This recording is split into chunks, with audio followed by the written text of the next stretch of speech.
RTC కార్మికులు మేము చెప్పకుండా సమ్మెకి దిగుతారా? ఉండుర్రి మీ సంగతి చెప్తాం. అబ్బా సమ్మెకి ఎందుకు దిగినాంరా దేవుడా అని బాధపడేటట్టు చేయకుంటే చూడుండ్రి అన్నట్టు రేవంత్ రెడ్డి సర్కారు ప్రైవేట్ డ్రైవర్లను పెట్టి బస్సులు నడిపించి సమ్మె లేదు గిమ్మే లేదు అనే ప్రచారం చేసేదానికి పాటలు పడుతున్నది సర్కారు.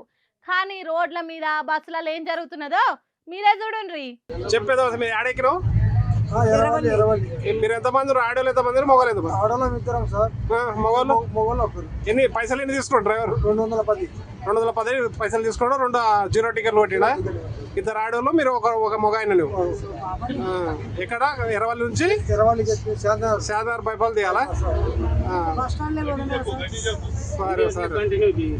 ఓర్ని దుంపలు దేవు కదరా, జనాలకు బాధలు కలగకుండా బస్సులు నడుపుండిరా బాబు అని అంటే దొరికిందే ఛాన్స్ అన్నట్టు జోబులు నింపుకునే పని చేస్తున్నారు. సందు దొరికితే సర్వం మాయం చేయాలి అన్నట్టు చేస్తాండ్రు. డ్రైవర్ కమ్ కండక్టర్ డ్యూటీలు చేస్తున్నోళ్ళు అటు సర్కార్ను ఇటు జనాన్ని నిండా ముంచి జేబులు నింపుకునే పని చేస్తున్నారు. వాళ్ళకేమైనా నౌకరి పోతుందనే భయం ఉంటదా? మంచి తరుణం మించినా దొరకది అన్నట్టు జీరో టికెట్ జింపుడు, దాని మీద పెన్నుతోని తీసుకున్న పైసలు ఎంతో రాసుడు, అట్లా ఎందుకు చేసినావని అడిగేటోడు లేడు. ఒకవేళ అడిగినా ఆ ప్రైవేట్ డ్రైవర్లకు వచ్చే తిప్పల ఏం లేదు. కాబట్టి ఆర్టీసీ కార్మికులు చేస్తున్న సమ్మెను కాసులు సంపాదించుకునే దానికి వాడుకుంటుర్రు. వాళ్ళ సంగతి అట్లుంటే ఇక్కడ చూడండి సార్. నేను తీసుకున్న వీడియో మాత్రమే, ఏమైనా చేసుకోండి, మాకు సంబంధం లేదు. గిత్త డ్యామేజ్ అయితే 100,000 డ్యామేజ్ అయితే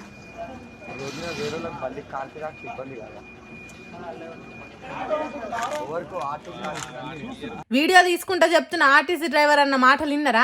ఎంత ఆవేదనతో చెప్తున్నాడో. ఆర్టీసీ బస్సును కన్న తల్లి తీరుగా చూసుకునేది కావచ్చు. చిన్న గీత పడ్డా బస్సుకు 1000 ఖర్చు అవుతాయి. వీడెవడో ప్రైవేట్ డ్రైవర్ గాడు వచ్చి దానికి దాకిస్తాండు దీనికి దాకిస్తాండు అని కడుపుల పేగులు కదిలినట్టు బాధపడుతున్నాడు. బస్సును ఎంత పైరంగా చూసుకున్నాడో ఏమో. గోరు గీత పడకుండా పైలంగా నడుపుకున్నాడు కావచ్చు. అందుకే అత్తగారింటికి బిడ్డను సాగనంపేటప్పుడు తండ్రి ఎట్లా దానిలాడతాడో అంతకంటే ఎక్కువ ఆవేదన పడుకుంటా వీడియో తీస్తున్నాడు. హైదరాబాద్ పట్నంలో ఉన్న బర్కత్పుర డిపోలో జరిగింది ఈ బస్సు కోసం ఆర్టీసీ డ్రైవర్ పడ్డ తన్లాట.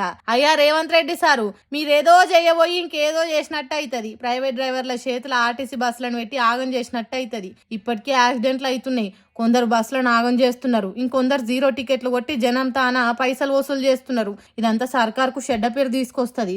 10 మందిల పరువు పోతుంది. జర ఇప్పటికైనా పట్టు ఇడిచి ఆర్టీసీ కార్మికులతో మాట్లాడి వాళ్ళ డిమాండ్లు తీర్చుంది సారు అని అడుగుతున్నారు తెలంగాణ జనాలు.